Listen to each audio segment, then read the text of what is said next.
है खाला हैन तेल यहाँ हेर्नु है यसले नयाँ पम्प हालियो अब स्टार्ट नभएको थियो नोजल नयाँ पम्प हालियो नोजल हाल्ने नोजल हाल्नुभन्दा पहिले पम्प हालिसकेपछि तेल आयो कि आएन भनेर चेक गर्नको लागि यो पाइप राखेर तेल कति फाल्छ हेर्नु पर्छ राम्रो फालिरहेको तेल उहाँ पुऱ्याइरहेको नोजललाई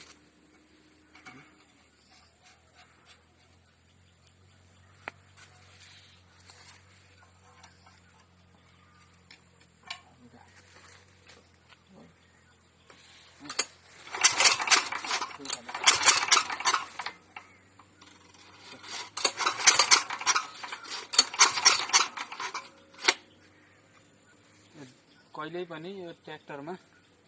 नोजल हाल्नुभन्दा पहिला एकचोटि तेल कसरी फालेछ यो चेक नगरिकन हालियो भने पछि दुःख पाइन्छ भाइ मैले हिजो पाएँ है हिजो स्टार्ट त भयो तर पम्पले तेल राम्रो फालेर हिँड्छ अब हेरौँ अब नोजल फिट गर्ने भन्दा पहिला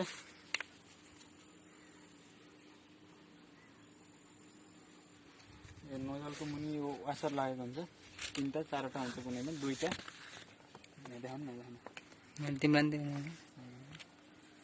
यो हेरी यो कहिलेकाहीँ यहीँ हेडमै रहन्छ कहिलेकाहीँ चाहिँ यो बाहिर निस्किन्छ त्यो छ कि छैन यदि नोजलको टुप्पो भित्र गयो भने पिस्टनलाई फुटालिदिन्छ फेरि यो हाल्ने ठाउँ यस्तो यो घाट छ यो घाटलाई यहाँको घाटमा सिधा हाल्ने हल्का बिस्तारै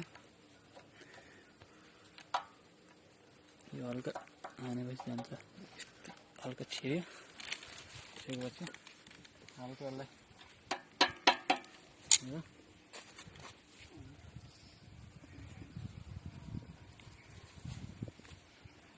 प्लेट लगाइदियो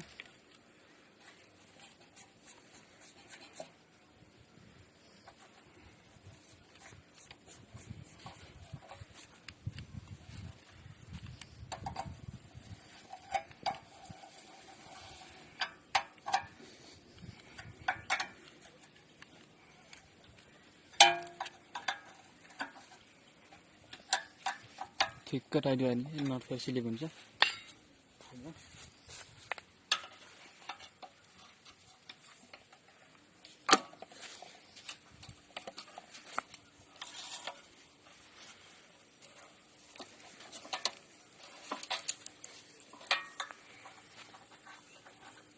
के है काम त गर्नु पर्यो नि भिडियो मात्रै बनाएर नि भएन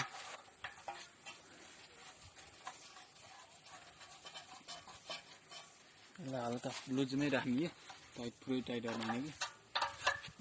यसलाई पुरै टाइट गरिदिए अब बिस्तारै रसी तान्ने एक्सिलेटरलाई बढाउने अनि तान्ने एरियाबाट हल्का तेल फालेपछि एक्सिलेटर बढेछ नि त बढेछ यहाँ एउटा तेल फालेको हो यो एयर बाहिर निस्केपछि बल्ल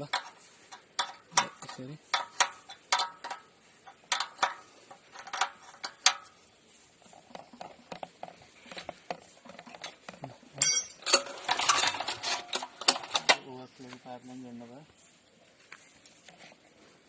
यो पाइप चाहिँ ओभरफ्लोको ट्याङ्कीमा रिटर्न आउने तेल हो